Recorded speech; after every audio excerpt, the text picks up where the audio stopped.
विधानसभा अध्यक्ष रितु खंडूरी ने की नमामि गंगे परियोजना से जुड़े कार्यों की समीक्षा बैठक। कोटद्वार में सीवरेज व्यवस्था को सुदृढ़ करने के दिए निर्देश। कांग्रेस में गरमाया 2016 में हुई बगावत का मुद्दा। हरदा और प्रीतम का एक दूसरे पर वार पलटवार, पार्टी में तेज हुई अंदरूनी कलह।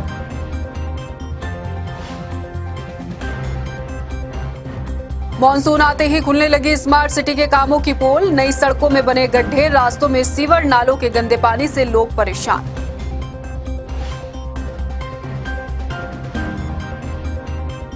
और उधम सिंह नगर जिले में पिछले 1.5 साल से सड़क को तरसे लोग। बरसात में हादसों का बना खतरा। अधिकारियों में बजट को लेकर नहीं है एक राय।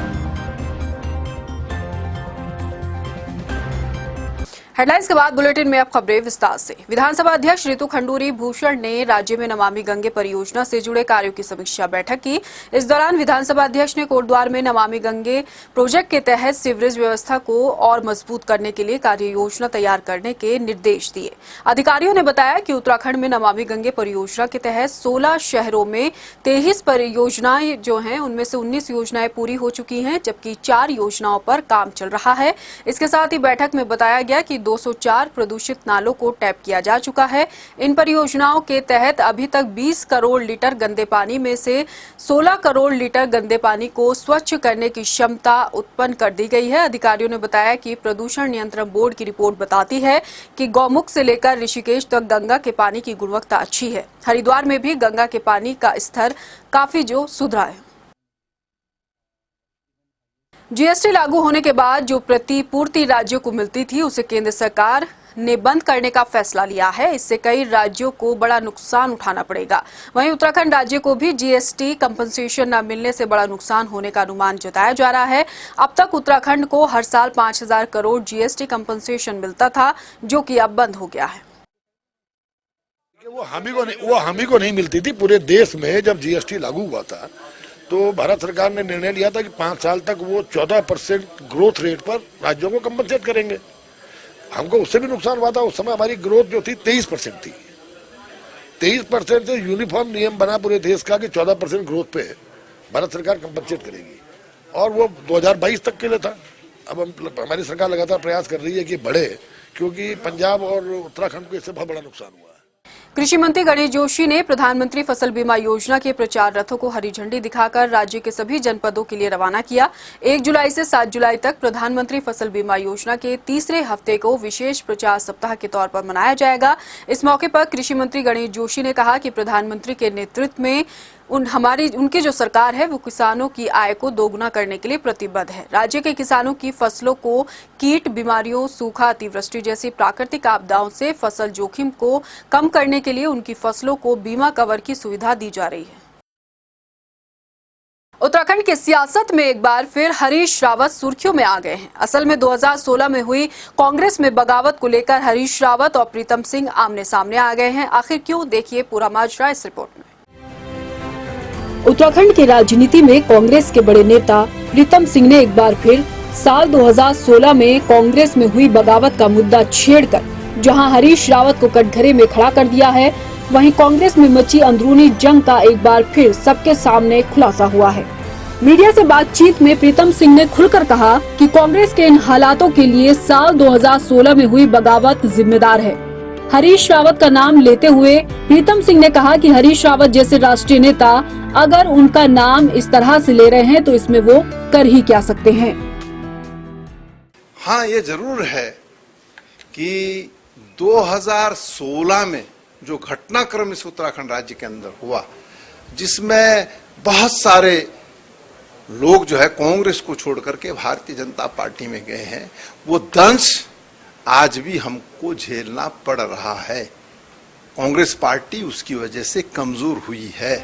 कांग्रेस में उठ रहे इस राग पर राज्य सरकार में कैबिनेट मंत्री और 2016 में हुई बगावत में शामिल रहे सुबोध उनियाल ने भी चुटकी लेने में देर नहीं लगाई। सुबोध उनियाल ने कहा कि जो व्यक्ति कहता हो कि मुख्यमंत्री न बनने पर वो घर बैठ जाएगा, तो ये साफ तौर पर बताता है कि वो कितने पद के लालची हैं। उस दिन ही हमने कहा था कि कांग्रेस की प्रासंगिकता खत्म हो गई। क्योंकि जिस तरह हरीश रावत इखले चलो की नीति में चलते हैं, आज उन्होंने पूरी कांग्रेस पर अकेला कर दिया। कुल मिलाकर देखें तो हरीश रावत और प्रीतम सिंह एक बार फिर आमने सामने हैं। इसकी वजह हरीश रावत का वो तंज है जिसमें उन्होंने 2022 में हुई हार के लिए अपनों को ही जिम्मेदार ठहराया था, और अब इस पर प्रीतम सिंह ने हरीश रावत पर 2016 में हुई बगावत से कांग्रेस को कमजोर करने का आरोप लगाया है। ऐसे में देखना होगा कि विपक्ष में होने के बाद भी जिस तरीके से कांग्रेस नेता आपस में लड़ रहे हैं वो कब जाकर बंद होगा और विपक्ष एकजुट नजर आएगा। रफ्तार मीडिया के लिए देहरादून से मनीष रंगवाल की रिपोर्ट। उत्तराखंड में मानसून अभी पूरी तरीके से सक्रिय हुआ भी नहीं, लेकिन आफत की बारिश लोगों को अभी से परेशान करने लगी है। राजधानी देहरादून की बात की जाए तो बारिश के शुरुआती दौर में ही कई इलाकों में जलभराव की समस्या देखने को मिल रही है, तो वहीं स्मार्ट सिटी के कामों की पोल भी खुलकर सामने आ गई है। स्मार्ट सिटी के कामों को लेकर हर तरफ सड़कों में गड्ढे, तो कहीं गहरे सीवर के नालों का गंदा पानी सड़क पर बह रहा है। इससे आम जनता को परेशानियों का सामना भी करना पड़ रहा है, और हैरानी इस बात की होती है कि जब जनता की इन समस्याओं के बारे में अधिकारियों से सवाल पूछा जाता है तो अधिकारी एक दूसरे के ऊपर ठीकरा फोड़ते नजर आते हैं।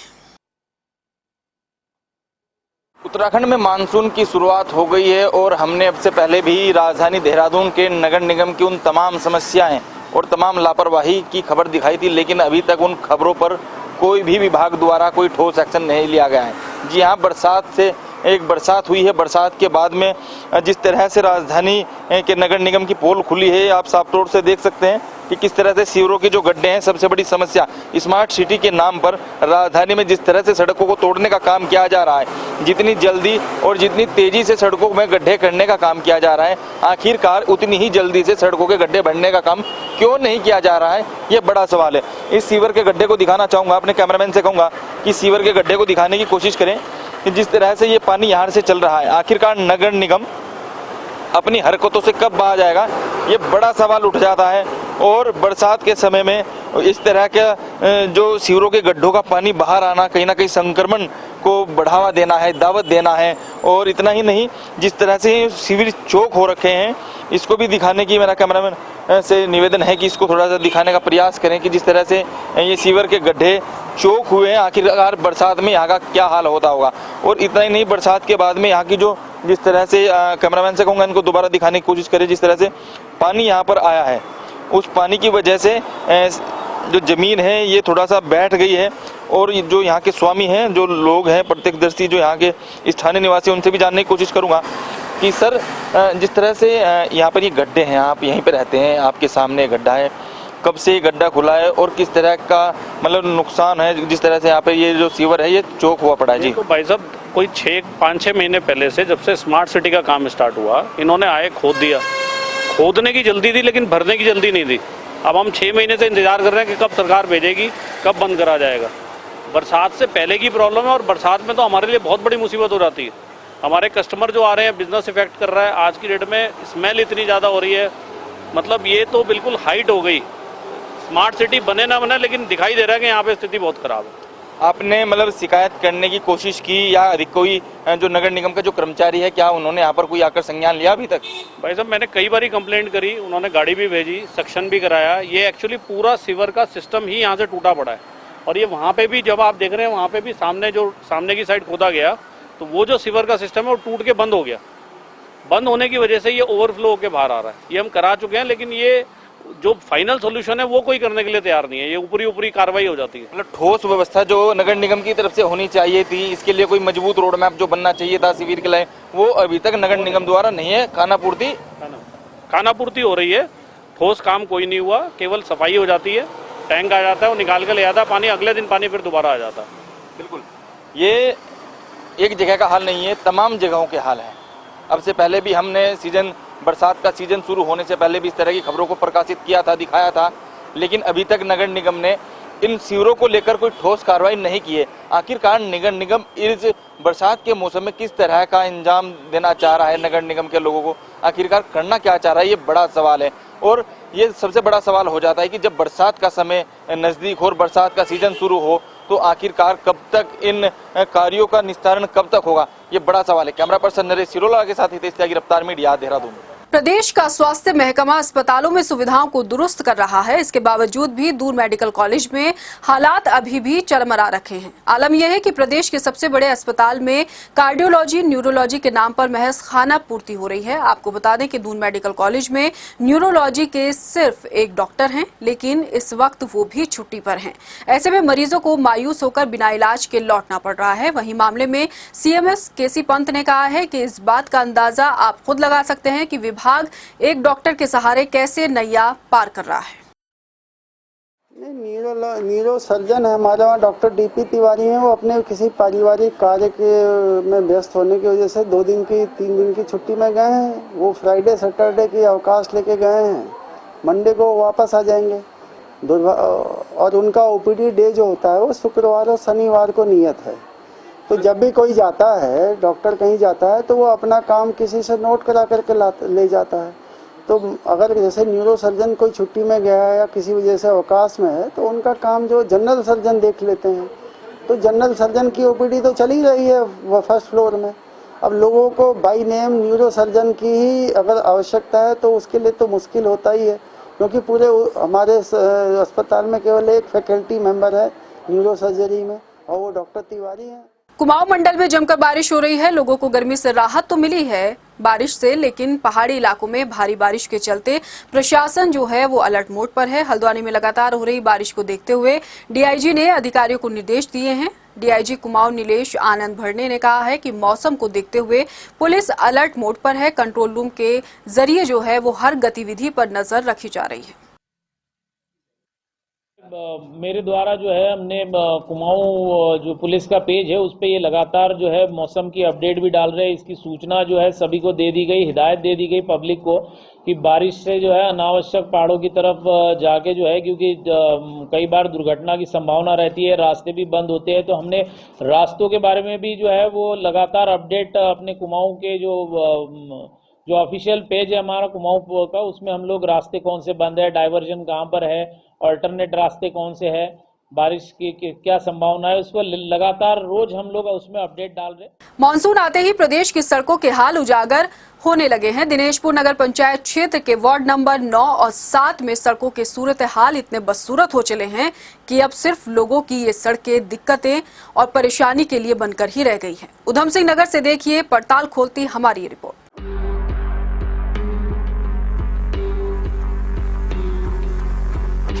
सड़कों के बदसूरते हाल की ये तस्वीरें उधम सिंह नगर जिले के दिनेशपुर नगर पंचायत क्षेत्र के वार्ड नंबर 9 और 7 की हैं।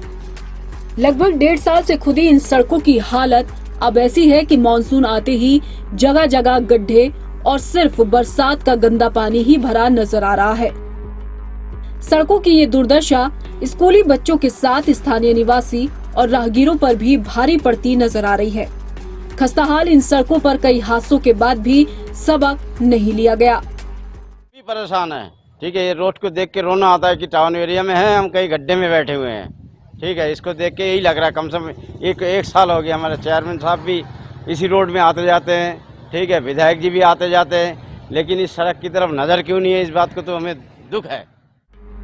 लोगों पर भारी पड़ रही सड़कों की दुर्दशा को लेकर नगर पंचायत अधिशासी अधिकारी सरोज गौतम बजट का रोना रोती नजर आई। वहीं डीएम युगल किशोर पंत नगर पंचायत अधिशासी अधिकारी के बयान से इत्तेफाक रखते नजर नहीं आए। उन्होंने कहा कि बजट की कोई कमी नहीं है और क्षेत्र जनप्रतिनिधि को निर्देशित किया गया है कि जल्द ही खस्ताहाल सड़कों की दुर्दशा को दुरुस्त किया जाए।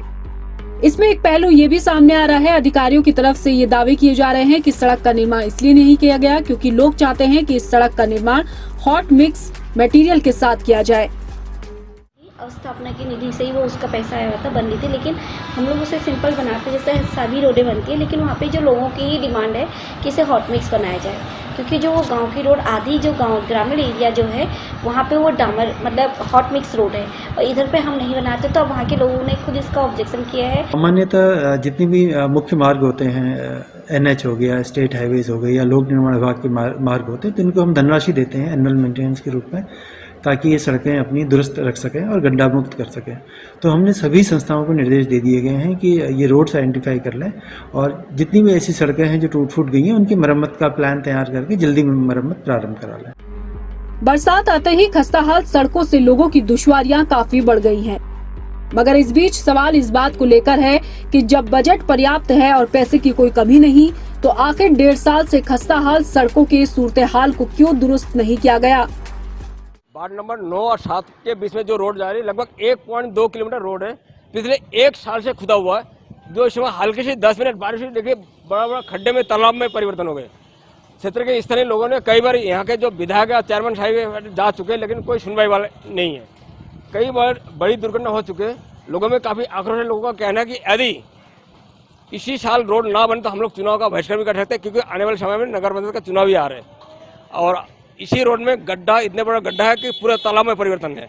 और रात को जो बुजुर्ग लोग हैं या बच्चे जाते हैं स्कूल, उसको दिखाई नहीं देते, आए दिन दुर्घटना भी हो रही है। वहीं जिला प्रशासन का कहना है कि पैसे की कमी नहीं है। यहाँ के जो स्थानीय जनप्रतिनिधि हमसे लिखित में लाए, क्या कमी है उनको पूरा करेंगे। अब देना कि यहाँ के विधायक बस चेयरमैन साहब है, इसको कब पूरा करते हैं, क्या इसी साल पूरा हो पाएगा। रफ्तार मीडिया, गौतम सरकार, गदरपुर। देहरादून में रात के अंधेरे में बदमाशों ने 3 घरों में लाखों की लूट को अंजाम देकर पुलिस को खुली चुनौती दे डाली है। मगर अफसोस, लाखों की लूट को अंजाम देने आए बदमाशों के हाथ कुछ खास नहीं लग पाया। पुलिस ने बदमाशों की धरपकड़ के लिए तफ्तीश शुरू कर दी है। रात के अंधेरे में लूट की वारदात, एक के बाद एक 3 घरों में लूटपाट, घर वालों को बंधक बनाकर लूट को दिया अंजाम। देहरादून थाना वसंत विहार का मामला। देहरादून के वसंत विहार इलाके के बनियावाला गोरखपुर में देर रात हुई लूटपाट की घटना ने राजधानी वासियों के दिलों में खौफ पैदा कर दिया है। चोरी के इरादे से आए बदमाशों ने देर रात एक साथ 3 घरों में लोगों को बंधक बनाकर लूट की वारदात को अंजाम दिया। गोरखपुर चौक के पास बदमाशों ने महिलाओं को पहले कमरे में बंद किया और फिर घर को लूटा। इसी के पास बदमाशों ने एक और घर को लूटा, जबकि तीसरी घटना बनियावाला में हुई। हालांकि लूट के इरादों से आए बदमाशों के मंसूबों पर ऐसा पानी फिरा कि लाखों की लूट के इरादे से घर में घुसे बदमाशों के हाथ ज्यादा कुछ नहीं लग पाया। लोगों के घरों से कुछ सामान और जेवरात गायब मिले। सूचना मिलने पर मौके पर पहुंची पुलिस ने मामले में तफ्तीश शुरू कर दी है। आसपास के सीसीटीवी कैमरों को खंगाला जा रहा है। वसंत विहार में सूचना आई थी हमारे पास कि रात्रि में एक महिला के घर में 3 लोग घुस गए थे और उनके द्वारा जो है वे घर से जो है सामान चुराया गया है। इस संबंध में जो है पुलिस मौके पर गई है, तो पता चला है कि 2 घरों में उनके द्वारा और प्रयास किए गए हैं। इस संबंध में मुकदमा पंजीकृत किया गया और कार्रवाई की जा रही है। देहरादून में हुई लूट की इस वारदात से लोग खौफजदा हैं, तो सवाल उनकी सुरक्षा को लेकर भी खड़े होने लाजमी है। एक साथ 3 घरों में लूट की वारदात कोई साधारण नहीं, बल्कि पहले से प्री प्लानिंग का पूरा गड़बड़ झाला नजर आ रहा है। अब देखना यह है कि पुलिस की जांच पड़ताल में क्या कुछ नया एंगल निकलकर सामने आता है। रफ्तार मीडिया के लिए देहरादून से हिमांशु चौहान के साथ हितेश त्यागी की रिपोर्ट। धारचूला में लगातार शिकायतें मिलने पर संयुक्त मजिस्ट्रेट नंदन कुमार ने शराब की दुकानों का निरीक्षण कर शराब के जो रेट हैं और सीसीटीवी रेट लिस्ट और स्टॉक रजिस्टर में कई अनियमितताओं को पाया गया है। इस मौके पर सीसीटीवी फुटेज भी चेक किए गए। इस पर संयुक्त मजिस्ट्रेट नंदन कुमार ने 50,000 के चालान की बात कही। साथ ही शराब व्यापारियों को मानक पूरा न करने पर लाइसेंस रद्द करने की चेतावनी दी है। दिनों से यहाँ पे लोगों के द्वारा शिकायतें आ रही थी कि यहाँ मार्केट में शराब की दुकान है, वहाँ पे लोगों से मनमाना दाम लिए जा रहे हैं, एक्स्ट्रा प्राइसिंग की जा रही है और बिल नहीं दिया जा रहा है। प्रधान ने भी हमें शिकायतें थी, तो इसका संज्ञान लेते हुए उचित दुकान की छापेमारी की कार्रवाई की गई। वहाँ में पाया गया कि वहाँ पे बिलिंग की कोई व्यवस्था नहीं है तथा वहाँ पे लोगों से मनमाना पैसे लिए जा रहे हैं, जो MRP है उससे एक्स्ट्रा लिया जा रहा है। और अन्य शिकायतें, अन्य भी कमियां थी सीसीटीवी फुटेज में भी, उसमें जो है उनके पास फीड जो है वो रेगुलर नहीं था। तो इन सारी कमियों का संज्ञान में लेते हुए उन पर जुर्माना किया गया है। फिलहाल इस बुलेटिन में इतना ही। मुझे दीजिए इजाजत, लेकिन जाने से पहले एक नजर हेडलाइंस पर। नमस्कार। विधानसभा अध्यक्ष रितु खंडूरी ने की नमामि गंगे परियोजना से जुड़े कार्यों की समीक्षा बैठक। कोटद्वार में सीवरेज व्यवस्था को सुदृढ़ करने के दिए निर्देश। कांग्रेस में गरमाया 2016 में हुई बगावत का मुद्दा। हरदा और प्रीतम का एक दूसरे पर वार पलटवार, पार्टी में तेज हुई अंदरूनी कलह।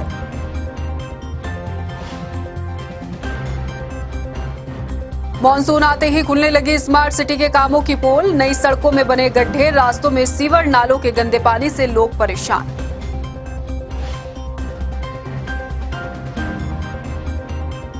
और उधम सिंह नगर जिले में पिछले 1.5 साल से सड़क को तरसे लोग। बरसात में हादसों का बना खतरा। अधिकारियों में बजट को लेकर नहीं है एक राय।